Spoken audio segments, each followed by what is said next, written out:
It is not Happy Friday, because I do work today and tomorrow.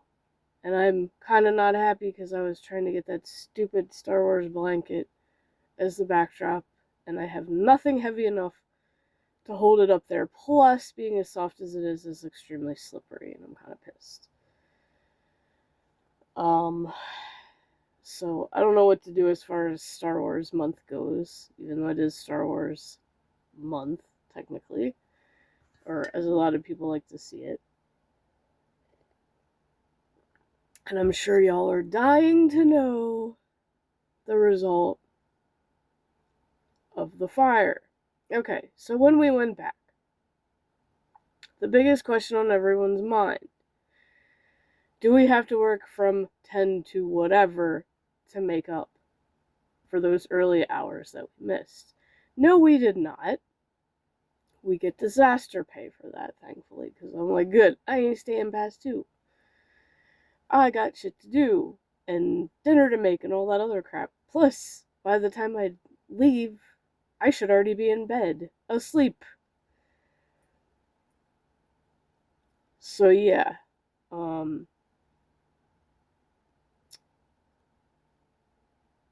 they suspected one guy, turned out it was not him. Um, there is actually a picture of him, and to those of us associates who have been there long enough, he looks very suspiciously like one of our former associates, because this dumbass did not put enough coverings to hide his identity. All he put on was a face mask, but because of other features that we recognized, yeah, I think we pretty much all knew who it was. So, kind of what happened, the fireworks in the cart being set off in the apparel department was a distraction for them to go over to the jewelry counter, smash it, and steal a bunch of shitty Walmart jewelry. Like, why would you steal Walmart jewelry? And why would you steal from a store you worked at? Because when he left, the picture they got of him, he was wearing our old gray Walmart vest, which I still have one. And I'm thinking to myself, bruh. And it was just to not be so suspicious having them. I was like, we don't even wear those at work. Well, there's maybe one associate on night shift that still has one, but night shift really doesn't even wear vests anyway because it's night shift. There's no customers in the building at night. So, really, they technically don't have to because it does, when you're stocking, extra layers just kind of impede stocking work. And I get it. And I understand that, and it makes sense. Um, but yeah, we're pretty sure we know who it was. He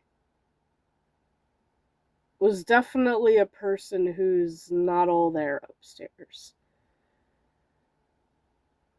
Actually, his personality, in a way, kind of reminded me of the character from Patch Adams who murdered the girlfriend. Not saying he would murder somebody, but like, it reminded me of that character. Because he could be nice, but he had the hots for a certain associate in the store.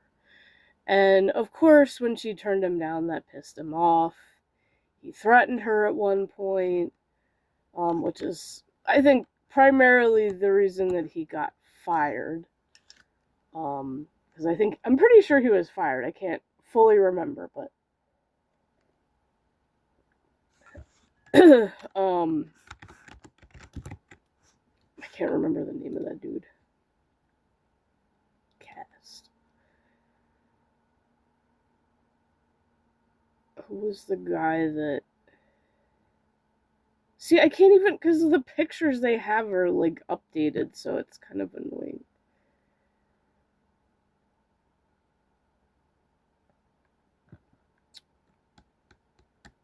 So I can't even tell who it is. Uh,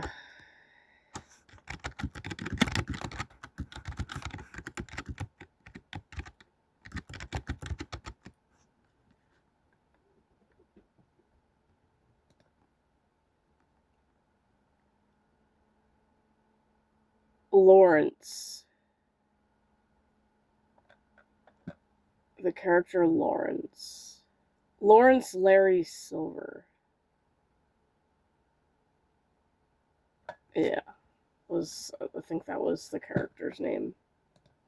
So yeah. But yeah, he kind of had that type of personality where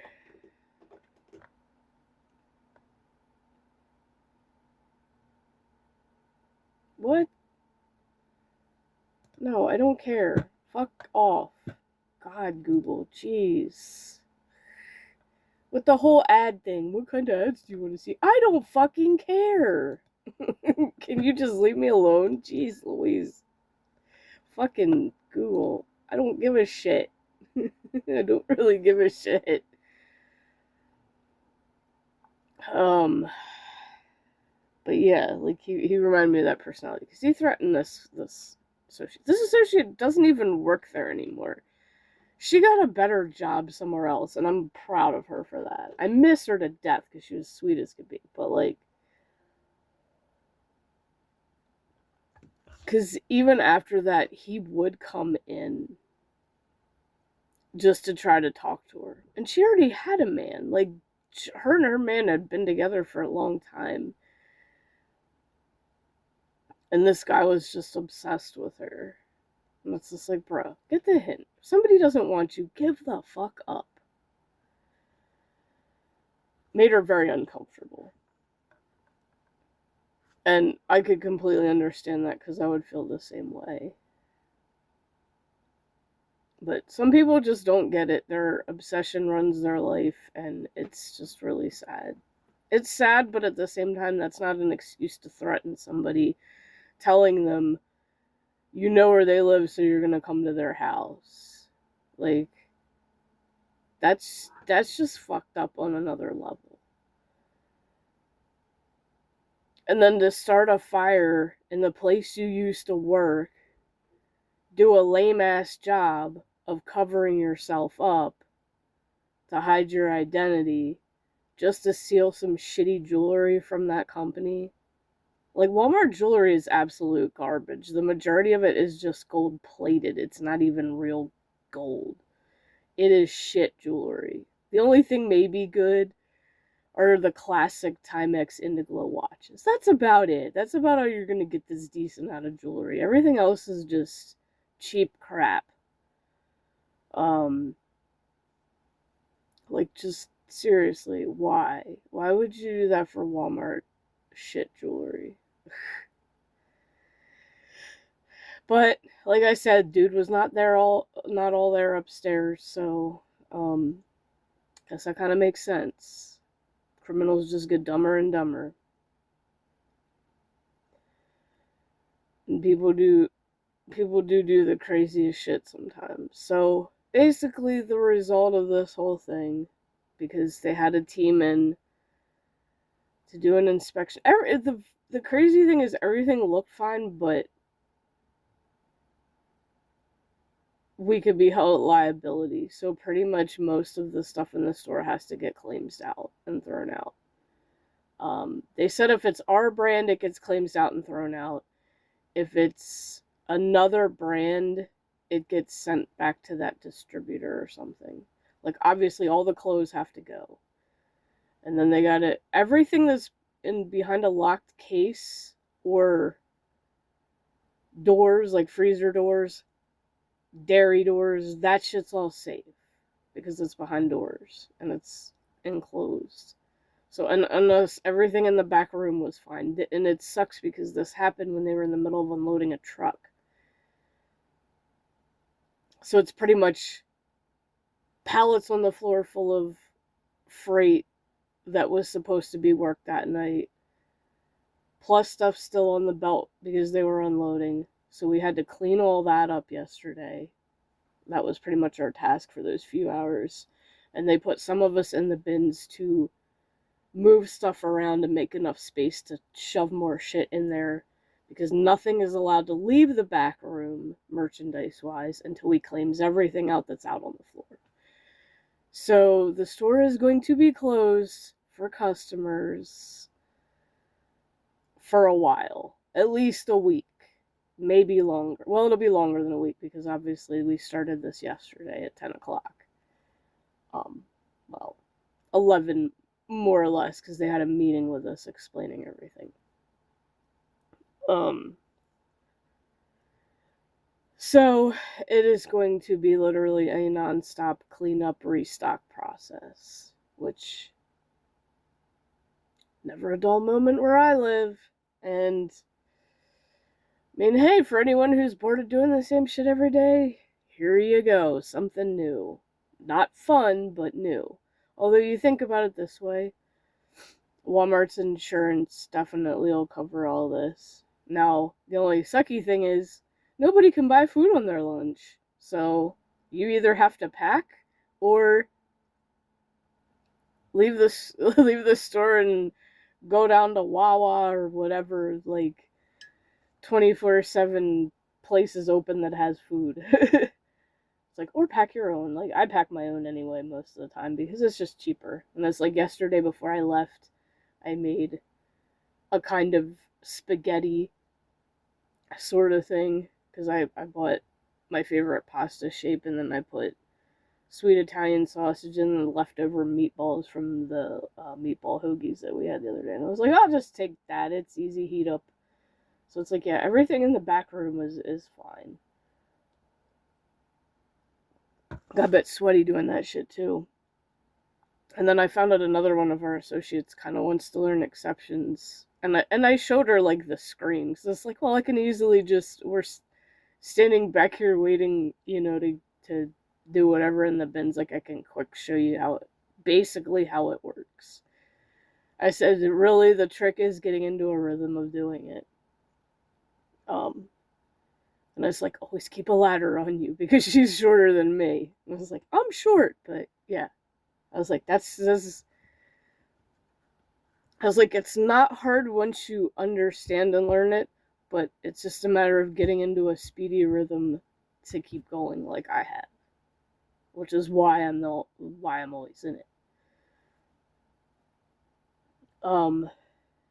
And just a heads up, I'm glad I only bought one bottle of this Dollar Tree nail polish. I'm not buying any more because it literally chipped in 2 days, if that.